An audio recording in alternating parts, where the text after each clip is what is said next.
through non-traditional channels and has already led to a shift in customer preference towards cash transactions. The proposed bill seeks to apply the levy across all transaction types despite ongoing uncertainty and lack of implementation within the sector in terms of mobile money transaction levy. Our view is that the enforcement of this comprehensive application would further exacerbate the impact on the sector and consumers alike. The current impact on value and volume of transaction is detailed below. I will explain quickly what this graph is showing. So from the time that the change was made, this effect is from 2023 to 2025. You notice that the impact on value of transaction, the estimated growth has reduced by 28%. Please, if you are looking at, correct me on the numbers, 28%. So if you go to the next transaction, that is now in terms of the impact of total number of transactions. So the sentiments that are where we say that customers have resorted to cash is reflected in the fact that the impact of total number of transactions, instead of growing, you can see that in terms of number of transactions, we've even decreased by 30%. So that means that looking at the trend, the way it was before the introduction of the levy, we've lost 30% of customers, of citizens that should have been included. This is what these two graphs are showing. The volume has reduced. In terms of absolute numbers, not reduced, but looking at the trend, has significantly reduced. Volume by 20% and transaction by 30%. To further reinforce the point regarding the inclusion of a broader tax base within the digital ecosystem, it is important to highlight that the levy has been in effect since 2024 and all customers on our platform are already subject to this charge. Consequently, the levy in its current form does not contribute to an expansion of the tax base. Allow me to go to number 3. Number 3, so that I propose what we are proposing, I share what we are proposing. Our proposal, while achieving budget estimates, because we are cognizant that in this year 2026, government needs to increase the collections from all sources of income, and one of them being the income that is generated as a result of transactions in the mobile money space and in the telco space as a whole. So our proposal, following our engagement with the Permanent Secretary at the Ministry of Finance on 7th November, and taking into account considerations, the budget projections allocated to mobile levy for 2026, for the year 2026, as presented by the Minister of Finance, we have undertaken a revision of the levy structure by slab or by a range. This adjustment has been designed to ensure full alignment with the budgetary targets while maintaining the levy increase at a prudent and sustainable level.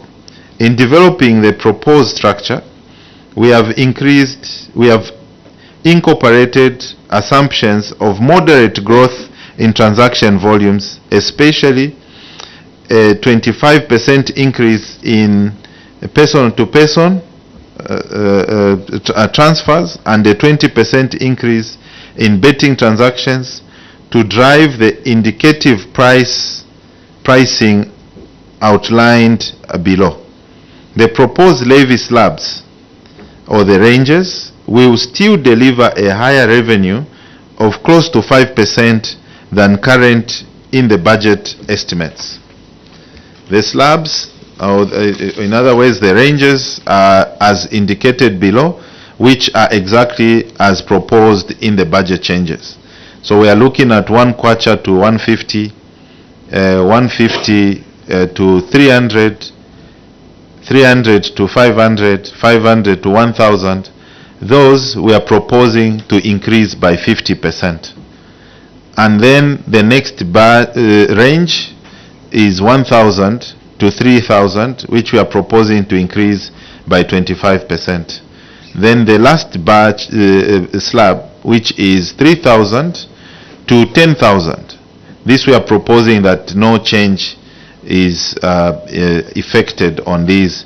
As the other reason here is that the number of transactions of person to person is mainly low income and rural. So if we make just those slight changes, as opposed to the proposed changes in the first bands, we will still generate the same revenues that we need to generate, but obviously giving a relief to these low income earners and rural community. In summary, we have reduced the first slab, the first 4 slabs, from a projected increase of averaging 100% down to 50%. Reduced the next slab to 25% from 200% that was proposed, that has been proposed in the budget changes, and the last 2 slabs from 200% to 0. Furthermore, Chairperson and members of Parliament, we recommend that the application of the levy be confined strictly to natural person-to-person and betting transactions. It is important to note that based on our current transaction data, more than 60% of our customers record monthly transaction values below the tax threshold of 5,100 kwacha. Accordingly, under existing tax provisions, these customers should not fall within the scope of individual taxation. In conclusion, in view of the bill's far-reaching far-reaching implications for financial inclusion and the growth of digital payments, we respectfully request that the committee give due consideration to our proposal. We are confident that the proposed approach will enable the legislation to achieve the government's revenue objectives while safeguarding financial inclusion and supporting continued digital adoption, particularly among low-income users.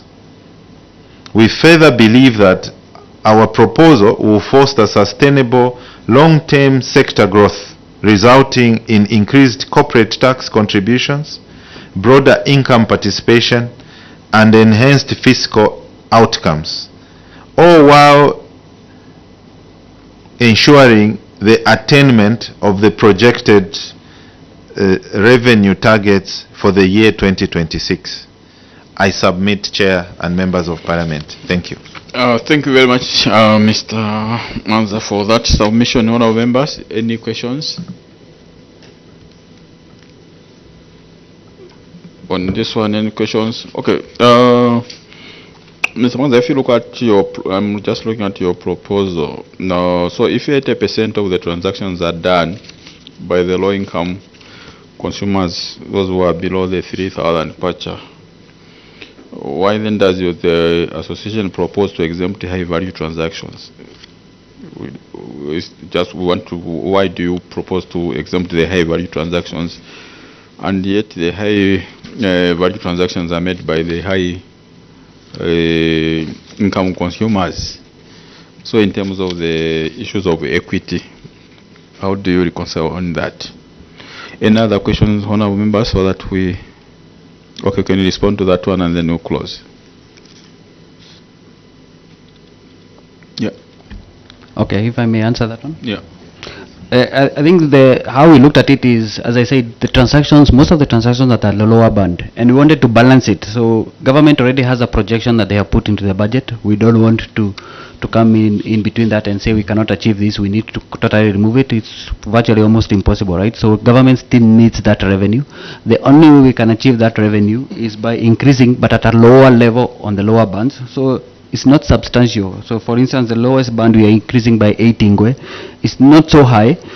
If we were to do this in the reverse and take it to the high band, we would start charging 100 kwacha at the highest band, because the volumes there are not that much for you to be able to achieve the same budget estimates that are there in the budget. So that's what we looked at, and that's why we arrived at this scenario. So in a nutshell, it's like you want to penalize the the other reason is also people in the low areas at the expense of the high. No, the next thing is most of the people who transact between 3 and 10,000 also are people who are already paying pay already on their salary. They are high income earners. So we looked at it and said, they're already paying pay. Why are you punishing them even further? Let's look at the people who might be below, and that's why we put in the tax threshold of 5,100. Most of these people are below the 5,100 tax threshold that is already there for pay. They don't pay that, so we can get a bit more money from them, and then leave the people who are already paying pay to continue paying pay. Okay, Chair, I'd said you close, but okay, Mr. Mwanza, you can. Chair, I can add another perspective. The transactions we are discussing are on NFS, National Financial Switch. So, and when we transact on National Financial Switch, the money we make, the revenues that we are charged, the levies that we are charged, or commissions that we are charged on National Financial Switch, go towards growing the economy, the local, the country. If we apply the same levy on these big bands, this levy that we have put, we will not give an advantage to people using the National Financial Switch. It will be just as good as using a Visa card. So we are actually moving away the customers from using the financial switch to now going more on the Visa card, and on the Visa card means immediate capital flight. So that's why there are two reasons. One, we need to, the issue of double taxation. These people above these numbers, they are already, because we are, our focus, our expectation is that we are increasing the tax base. So the lower income earners, we don't have a point of getting tax from the lower income earners. That's why we think they should be included to support government's agenda. But the higher one, we will actually increase a capital flight if we put a big charge on these big numbers. Then those people who are now using mobile money, using the National Financial Switch, keeping the money in the country, will now resort to using there will be no incentive.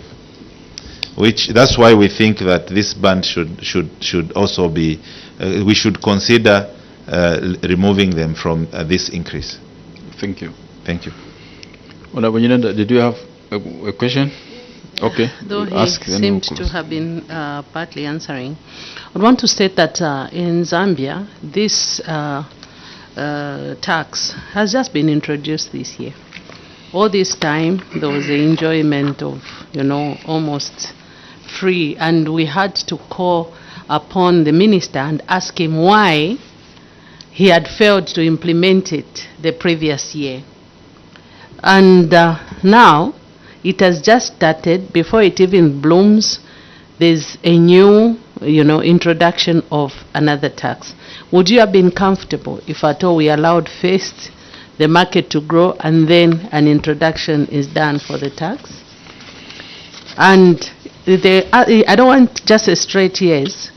I would want us to look at what would be the loss and what would be the profit then. I submit, Chair. Thank you. Honorable Mutika, I will not take your question. I called for questions and everyone was quiet. So okay, Honorable Mutika. I know. Okay, Honorable Mutika. Yeah, Chair. Yes. Thank you very much. So just this is the new tax that seeks to be introduced. So in terms of your capacity as mobile money operators, operators, how easy is it to set up the mechanism for collecting these levies and linking them with Zambia Revenue Authority? Would it be another added cost to you in terms of your operations and that kind of thing? Thank you. All right. Okay, Mr. Monzo, can you respond? Okay, sure. Thank you, Chair. Thank you, CEO. So, to answer your question, Honorable, yes, but not a simple yes. I think that it's worth noting our penetration in this country when it comes to digital financial services is one of the lowest in the region. The countries that were being benchmarked off, the likes of Kenya, Ghana, Uganda, and Rwanda, even our own neighbor in Tanzania, are far along this journey in terms of digital financial services and getting a whole lot of our economy included on the services. We actually have to be tasked to deepen financial inclusion and get a whole lot more subscribers and players, especially in far-flung areas, onto mobile money. The biggest challenge that we have faced is actually affordability. This industry was growing strong double digit until 2023, when it started to plateau. And 2023 is when we began increasing levies or introducing levies onto the platform. And remnant to that, and as per the submission we've made, we've seen just between 2024 and 2025 a 25% decrease in uptake in these transactions, which means if we further double the levies as per what is being proposed, we will see a further shrinkage, and it will further reduce the taxable base that is being queried here, which means it will be a loss on both sides, loss on tax collections, but I think ultimately loss on a more digitally included Zambia, which is not what we are seeking, both parties at this table. So definitely, to your point, we need to give a bit of a chance for this country to mature in terms of digital inclusion. I'll give a very, very practical example. Because of digital inclusion today, we are the only, and I'll say on the record, only entities that are able to give collateral-free loans to average Zambians. That is a paradigm shift in Zambia, where today women and marginalized communities are able to go onto this platform and get a loan up to 20,000 kwacha, start their business and pay later with no collateral. What does that do in terms of enhancing the economy and the progression of our country? It moves mountains. But if we start to increase levies and put more taxes, these are services that we will no longer be able to support as entities. So please allow us to be able to support the agenda, and I believe it's the agenda of government, the Agenda 2030, that wants to see a fully digitally included Zambia.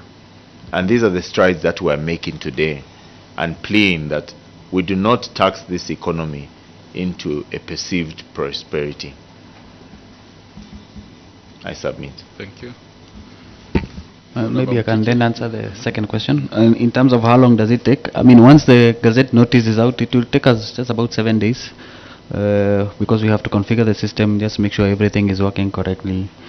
It doesn't cost much, it's just a lot of human capital that goes into it to make sure that it's done and done well. Just to add as well to what my colleague has said, we are not asking a revision to what has been proposed to save the MNOs. So from the MNOs side, any number that will come, we can do it as communicated in 7 days. But our worry is the ecosystem. That's why we have made this proposal. Thank you. Okay, thank you. Any other questions, honourable members? It's okay, I don't see any. GSMAZ, thank you for coming and for your submission. At least this one we have the specific proposed bands, which also consolidates in terms of what we would want to bring aboard to the minister. So we want to thank you most sincerely for that one. We end here, Cap 12 of the laws of Zambia in terms of the immunity, that which we gave to you earlier on. We'll also end here. Enjoy the rest of the day. Thank you for coming once again.